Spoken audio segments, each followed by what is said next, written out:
একটা ঐতিহাসিক মুহূর্ত। আজকে কবিগুরু জয়ন্তীতে আমরা সনাতনী সরকার প্রথম পশ্চিমবঙ্গে গঠন করলাম। যে পশ্চিমবঙ্গের স্বপ্ন আমাদের পশ্চিমবঙ্গ তথা আমাদের পার্টির জনক ডক্টর শ্যামাপ্রসাদ মুখার্জি দেখেছিলেন। উনি হিন্দু বাঙালি সেফ ল্যান্ড হিসেবে আমাদের এই পশ্চিমবঙ্গকে ছিনিয়ে এনেছিলেন। এইবার দায়িত্ব আমাদের সবার যে এই পশ্চিমবঙ্গ এবার সনাতনী হিন্দুদেরই সেফ হোমল্যান্ড হয়ে থাকবে। এই দায়িত্ব কিন্তু এবার আমাদের সকলের, আর এটা আমাদের সকলকে পালন করতে হবে। আর যারা 4 তারিখের পর গেরুয়া টিকা দিয়ে আমাদের ঝান্ডা ধরে, আমাদের ঝান্ডা কিন্তু আবেগ, ওই ঝান্ডায় আমার প্রচুর সহকর্মী, আমার সহযোদ্ধার রক্ত আছে।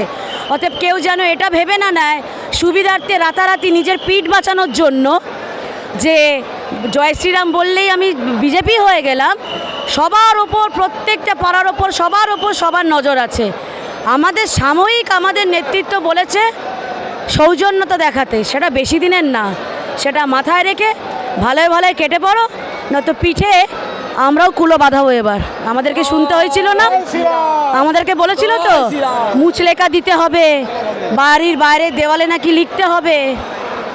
এবার সেইগুলো পাল্টা আমরাও দেখাবো।